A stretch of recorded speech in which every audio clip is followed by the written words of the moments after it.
નખત્રાણા તાલુકાના વિરાણી મોટી મધ્યે રવિભણ આશ્રમના ગુરુદેવ બ્રહ્મલીન લક્ષ્મીદાસજી મહારાજની 38મી નિર્વાણ તિથિમાં ધર્મસભા યોજવામાં આવી હતી. આ પહેલાં આગલા દિવસે વિવિધ રામાપીરનું આખ્યાન તે સાથે વિવિધ સંતો મહંતો ઉપસ્થિત રહ્યા હતા.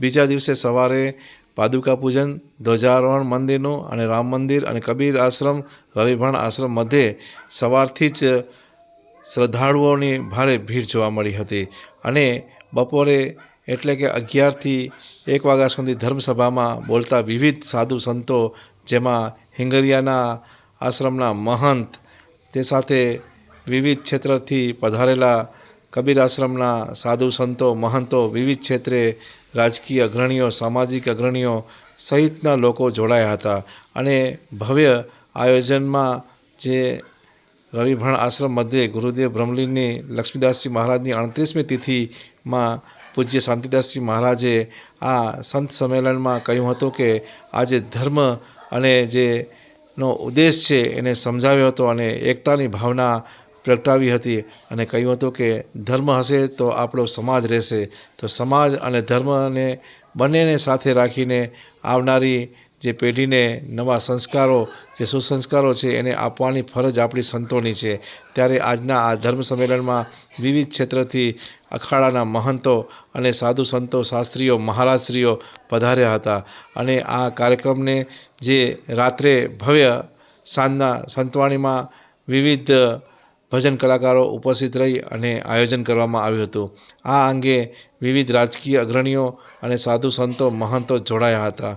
તે સાથે અબડાસાના ધારાસભ્ય પદુમનસિંહ જાડેજા વિવિધ રાજકીય આહુતિ આપતો તો કે બાપ હું નથી, આ તું તો આ તારી પદવીને સંભાળવા માટે બાપ આજે સર્વે ભવંતુ સુખીનઃની ભાવનાઓ લઈ કરીને નીકળ્યા છીએ.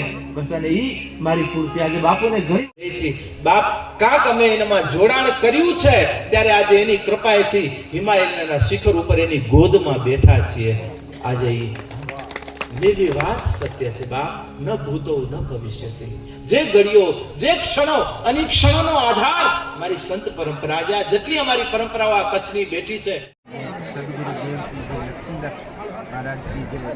આજે માવત ત્રીજ એટલે લક્ષ્મીદાસ બાપાની તિથિ 38મી આ નિર્વાણ તિથિ નિમિત્તે પૂર્વ સંધ્યાથી કાર્યક્રમ ચાલુ છે. પૂર્વ સંધ્યાએ રામાપીરનું આખ્યાન, રામાપીરનું કોટપારી તેમજ અમારા ગામના બધા સાથે ભોજન લીધું અને આજે સવારથી ગુરુપાદુકા પૂજન, સમાધિ પૂજન તેમજ બપોર પછી સંતવાણી ભજનનો કાર્યક્રમ છે. દેવરાજભાઈ ગઢવી, કચ્છનું કોઈનો તુલસીભાઈ ગઢવી, નિલેશભાઈ ગઢવી, કવિ શ્યામ ને એચવી સાઉન્ડના સથવારે બપોર પછીનું સત્ર ભજનનું છે. હમણાં જે સત્ર પૂર્ણ કર્યું ધર્મસભામાં, એમાં શ્રી મહામંડલેશ્વર પરમ પૂજ્ય વંદનીય 1008 જાનકીદાસજી મહારાજ કમિદલાથી પધારેલા, તેમજ મહામંડલેશ્વર શિવરામ સાહેબ મોરબીથી પધારેલા, તેમજ બારાપર જાગીરના મહંત શ્રી ભરતદાદા,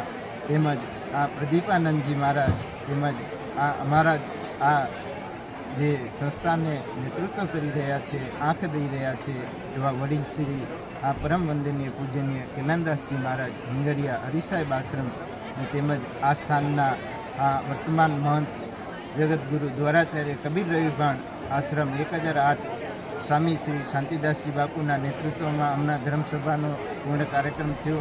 હમણાં મહાપ્રસાદનો પણ કાર્યક્રમ ચાલુ છે. આ વિરાણી ગામ તેમજ આજુબાજુના પ્રદેશમાંથી બધા હરિભક્તો 18 આલમમાંથી આજે બધા સાથે મળી એક થઈ, નેક થઈ આ દેવતાઓનું ને આપણે આ સ્થાનનું કાર્ય કરી રહ્યા છીએ. કોઈ અહીંયા જ્ઞાતિ જાતિના ભેદ નથી. આ મેકણ દાદાએ કીધું, આ હિન્દુ કહે રામ રામ, મુસલમાન કહે અલ્લાહ, આ દાડો મેકણ છે મૂકે બોય ગરવલ્લા. ને આજે બધી જ્ઞાતિ સર્વોપરી થઈ આજે સમરસતાનું કાર્ય કરી આ અહીંયા સેવાને સુમિરનનું કાર્ય ચાલુ છે. ને એ સેવા સુમિરનના કાર્યને દીપાવવા માટે સ્થાનિક બધી સમાજો, આ પાટીદાર સમાજ, યુવક સંઘ, મહિલા મંડળ, તેમજ આ રઘુવંશી સમાજ, તેમજ અમારું પંચકલ્યાણ, તેમજ કેવા તે બધે ક્ષત્રિય સમાજ, આ ચારણ સમાજ, રબારી સમાજ, આજે દલિત સમાજ બધી સાથે મળી આજે આ દેવ કાર્ય કરવા માટે, સેવા કાર્ય કરવા માટે અત્યારે અમને અમારા ઘરે પ્રસંગ નથી, હા આજે આ સમસ્ત ગામના ઘરે પ્રસંગ છે. મંગલ ભવન અમંગલ હારી, દ્રવસુ દશરથ અજીરવી હારી. જ્યાં મંગલની કામના થાય ત્યાં અમંગલ દૂર થઈ જાય. સાથે મળી રવિભાણ પરંપરાનું આ લક્ષ્મીદાસ બાપાની જે નિર્વાણ તિથિ નિમિત્તે તમે હું સૌ ભેગા થયા છીએ. અત્યારે ભજન ને ભોજન લઈ અહીંયાથી કંઈક કિરણ લઈ આપણે સર્વ સમાજ માટે, રાષ્ટ્ર માટે, ધર્મ માટે કોઈક કાર્ય કરી શકીએ એવી અહીંયાથી લાગણી, માગણી ને આ જ ગામનો આ અમારું ગૌરવ કહી શકાય. પ્રદ્યુમનસિંહ જાડેજાએ પણ શુભકામના ભેજવી છે. તેમજ ભરતભાઈ સમજાણી, આ રમેશભાઈ તેમજ સ્થાનિક આ બધા પરિવારો સાથે રહી ચેતનભાઈ ઠક્કર, નિલેશભાઈ ઠક્કર, આ નયનભાઈ આહિયાને પણ સંદેશો હતો ને અમારા જ ગામના આ શેઠ પોપટભાઈ પનવેલને પણ યાદી હતી, યોગેશભાઈની પણ યાદી હતી. આ ઠક્કર છગનભાઈ ઠક્કર પણ અહીંયા સાથે મળી ને આ કાર્ય દીપાયું છે. અને આ કાર્યના આચાર્ય જય કિશન મહારાજ આચાર્ય, દિલીપ મહારાજ આચાર્ય અને અમારા યજ્ઞવલજી આચાર્ય, વિનુ મહારાજ આચાર્ય તેમજ આ સ્થાનના પૂજારી વાલજી મહારાજ ને આજે બધા આચાર્ય પદ સંભાળી ને આજે આ કાર્યને દીપાયું. આ એમાં યજ્ઞ પૂજા પણ હતી, પાદુકા પૂજા પણ હતી. વિશેષ બધાનું મંગલ થાય એવી શુભકામના, આશીષ. જય સિયારામ. અસ્તુ.